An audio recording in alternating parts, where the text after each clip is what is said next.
करते हैं। मैं बताता हूँ जातवाद का दर्द। हाँ, हम लोग कर रहे हैं ना, हम लोग कर रहे हैं। आप भी नहीं कर रहे, जो आप बैनर पे लिखे हाँ, हैं उसके मुद्दे पर देखिए हमारी मांगे क्या क्या है उस पर बता दें। जातीय आरक्षण खत्म, हाँ एकदम खत्म होना चाहिए आज। हाँ हाँ, बस एकदम उसी पर बता रहे हैं आपको, उसी पर बता रहे हैं। क्या टाइटल लगा, एक सेकंड हम बोलने दीजिए ना बीच में। क्या टाइटल लगाना जातवाद है? अगर टाइटल लगाना जातवाद है तो पासवान भी लगाते हैं, यादव भी लगाते हैं, वर्मा भी लगाते हैं, शर्मा भी लगाते हैं, तिवारी भी लगाते हैं, मिश्रा भी लगाते हैं, पाड़े भी लगाते हैं। ये जातवाद नहीं है। आज एक तरफ हमारा अगर निमंत्रण होता है, भोजन करने के लिए जाते हैं बफर सिस्टम में, भोजन किसने बनाया क्या पूछते हैं, हमारे बगल में किसने रोटी उठाई क्या पूछते हैं, हम साथ में भोजन करते हैं, किसी की जात नहीं पूछते। हम एक कॉलेज में जब एक मिनट ध्यान से, जब हम कॉलेज में एडमिशन लेते हैं और किसी भी बच्चे से मित्रता करते हैं तो उसकी जात नहीं पूछते।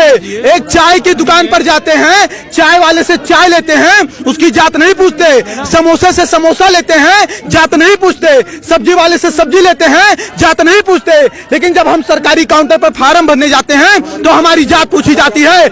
हम पाड़े हैं तो 500 देंगे और हम पासवान है तो 50 रुपया देंगे, फिर चाहे पापा देंगे, फिर चाहे पासवान रामविलास पासवान का लड़का हो और फिर पांडे चाहे मनरेगा में काम करने वाले का लड़का हो। जातवाद कौन कर रहा है?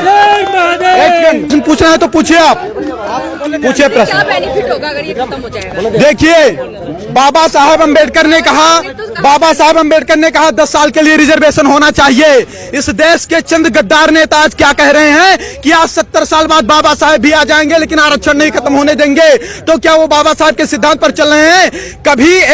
कभी पाड़े, तिवारी, मिश्रा, ठाकुर साहब, अग्रवाल, बनिया को नहीं देखा होगा कि वह दलित समाज को जात के आधार पर गाली दे। आप मुझे बताइए, भारत समानता का अधिकार देता है सबको, फिर भी वो जात के आधार पर पंडित जी बभनवा ठकुरवा कह करके 500 गाली दे, उनके खिलाफ कोई कानून नहीं है। उनकी बकरी हमारे खेत में चली जाए, हमको डांट दे, जात सूचक शब्द के तहत जेल में हमको डलवा देंगे। ये हमारे साथ अन्याय है या न्याय है? अन्याय हमारे साथ कौन कर रहा है? आज कानून बनाए जाते हैं कि किसी दलित लड़की का आप गलत दृष्टि से पीछा करते हैं, किसी दलित लड़की का आप गलत दृष्टि से पीछा करते हैं तो आपके ऊपर कम से कम 1 लाख रुपए जुर्माना लगेगा, आपके ऊपर हर्जन एक्ट भी लगेगा। लड़की सामने जा रही है, हमें क्या पता कि वो दलित है कि सवर्ण है। दूसरी बात, अगर कोई सवर्ण लड़की का गलत दृष्टि से पीछा करता तो उसके खिलाफ ऐसा कानून क्यों नहीं होना चाहिए? ये भेदभाव हो रहा है कि नहीं हो रहा है? आज मैं स्वयं 8वीं क्लास में पढ़ता था, मैं 1.5 साल का था, तभी हमारे पिताजी खत्म हो गए थे। 300 रुपया फीस जमा करना था, गुरुजी ने कहा बेटा नहीं जमा करोगे नाम काट देंगे। हमें फीस जमा करना था। हमारी माताजी कर्जा रुपया लेकर के आई, जबकि हमारे मित्र राजेश आर्य थे जो कि 80 से आते थे, उनके पिताजी 500 रुपया दिए, उनका 200 पड़ा, हमारा 300 पड़ा। गुरुजी से मैंने कहा कि गुरुजी कर्जा मैं लेकर के आया हूँ, ब्याज पर मुझे रुपया देना पड़ेगा, 300 मुझसे क्यों लिया गया? उन्होंने बताया कि आप जनरल वर्ग से हो। मुझे पता नहीं था कि जनरल वर्ग क्या होता है। अब सोचिए आप, जातवाद की बीज कहां से पैदा हुई? हम उस आर्य के साथ बैठते थे, भोजन करते थे, खाना खाते थे, साथ में पढ़ने जाते थे। हमने जातवाद नहीं किया, लेकिन हम पाड़े थे इसलिए 300 रुपया लिया गया, हम ब्याज पर लेकर आए थे, भुखमरी के कगार पर थे, ये हमसे नहीं पूछा गया। जात के आधार पर तो शोषण हमारा हो रहा है 70 साल। आप बताइए, एक छोटी सी बात बताइएगा, भारत का संविधान कहता है, एक वहां देख के बोलो ना, भारत का संविधान कहता है कि अगर किसी का बाप 302 करेगा तो उसकी सजा उसके बाप को मिलेगी, बेटे को नहीं मिलेगी। सही कह रहा हूं, गलत कह रहा हूं? अगर मैं किसी का मर्डर करता हूं तो उसकी सजा मेरे भाई को मिलेगी या मुझे मिलेगी? किसे मिलेगी? मुझे मिलेगी ना। तो सोचिए, 1947 के पहले जो शोषण हुआ, ना शोषण करने वाले जिंदा हैं और जिनका शोषण हुआ ना वो जिंदा हैं। फिर उसका बदला 1999, 92 और 95 में पैदा होने वाले बच्चे से क्यों लिया जा रहा है? आज अगर 70 साल से सारे नेताओं के भाषण सुन लीजिए, क्या कहते हैं कि यह सरकार दलितों की है, पिछड़ों की है, शोषितों की है, वंचितों की है। फिर भी 70 साल से दलित दलित है, शोषित शोषित है, वंचित वंचित है। तो इसका जिम्मेदार सरकार है कि सवर्ण है? इसका जिम्मेदार संविधान है कि सवर्ण है? सवर्ण के ऊपर कैसे आरोप लगाया जा सकता है? हम नरेगा में काम करें, हम मजदूरी करें, हम ठेला लगाएं, लेकिन पंडित जी हैं इसलिए मुझे अच्छे स्कूल में एडमिशन नहीं मिलेगा, 90% लाकर मुझे फेल कर दिया जाएगा। क्या मुझे इस देश में न्याय नहीं मिलना चाहिए? और अगर न्याय देने की क्षमता इस देश की सरकारें नहीं रखती हैं तो खुल करके कह दें कि आप इस देश के नागरिक नहीं हो, हमारे मताधिकार भी छीन लें। फिर क्यों कह रहे हैं, हमारे वोट क्यों ले रहे हैं वो लोग?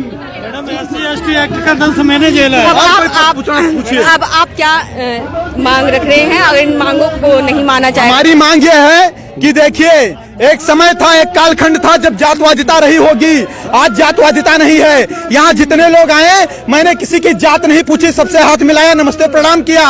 आज कोई ऐसा नहीं करता। अंतरजातीय विवाह, आपको पता होगा कि भारत का संविधान कहता है कि 18 साल की लड़की हो जाएगी तो स्वेच्छा से शादी करने के लिए वह निर्णय ले सकती है कि नहीं है? तो अब शादी अंतरजातीय करना है कि जातीय करना है, वो लड़कियों के ऊपर निर्भर है। बाप उस पर दबाव नहीं बना सकता है, उस पर आप हम पर भी प्रेशर नहीं बना सकती हैं। और आपको बता दूं, अगर अंतरजातीय शादी करने से जातवाद खत्म होता तो अंबेडकर की वाइफ भी ब्राह्मण थी, वो क्यों नहीं ब्राह्मण हो गए अंबेडकर जी? वो दलित के दलित क्यों रह गए? रामविलास पासवान ब्राह्मण क्यों नहीं हो गए? वो दलित के दलित क्यों हैं? ये चंद लोग मलाई काट रहे हैं। आज गांव का गरीब दलित गोबर और मिट्टी में पड़ा है और दलित का मुद्दा उठाने वाले लोग मर्सिडीज से चल रहे हैं। उसके बाद उनका शोषण वो करते हैं। 22.5% दलितों का रिजर्वेशन, क्या उसमें कोई सवर जा सकता है? नहीं जा सकता। उसका लाभ कौन ले रहा है? दलित ही तो ले रहा है। अगर कहीं पर आरक्षित सीट आती है तो वहां चुनाव कौन लड़ेगा? दलित ही तो लड़ेगा, सवर तो लड़ नहीं पाएगा। फिर उनका अधिकार कौन खा रहा है? 56,000 करोड़ अनुसूचित जात के लिए और 39,000 करोड़ अनुसूचित जनजात के लिए ये जात के आधार पर बजट है। अगर जात के आधार पर ये बजट आए तो उन्हीं के जात के लोग खाए कि हम लोग खा लिए? फिर आरोप हमारे ऊपर कैसे लगाया जा रहा है कि हम उनका शोषण कर रहे हैं? ठीक है, और कोई बात हो तो बताइए। हम ये बताना चाहते हैं, देखिए हमारी सरकार से, देखिए हम इस देश के नागरिक हैं, हमने कभी तोड़ फोड़ नहीं किया, हमने कभी किसी का विरोध नहीं किया। हमने, एक सेकंड बोलने नहीं दीजिए ना, 1 मिनट रुक जाइए, 1 मिनट रुक जाइए, कुछ बोलने दीजिए ना। हमने कभी सरकार के खिलाफ आवाज नहीं उठाई, हमने कभी तोड़ फोड़ नहीं किया, हमने बस नहीं जलाए, हमने ट्रेन नहीं फूकी। हमारी मांग हमेशा शांति से रही है। बाप दादा देश के लिए, धर्म के लिए लड़ते लड़ते मर गए, उनके बच्चे आज सिस्टम से लड़ करके मर रहे हैं। 2 लाख ब्राह्मणों के जनेऊ तोड़वा दिए गए, गर्दनें कटवा दी गई। 12-12 साल के राजपूत बच्चे, उनकी माएं तिलक लगा करके युद्ध क्षेत्र में भेज देती थी, तब हमारा धर्म बचा। हम देश और धर्म के लिए लड़ते लड़ते मर गए, हमारे बाप दादा मर गए, आज हम सिस्टम से लड़कर मर रहे हैं। क्या इसीलिए लड़कर मरे थे?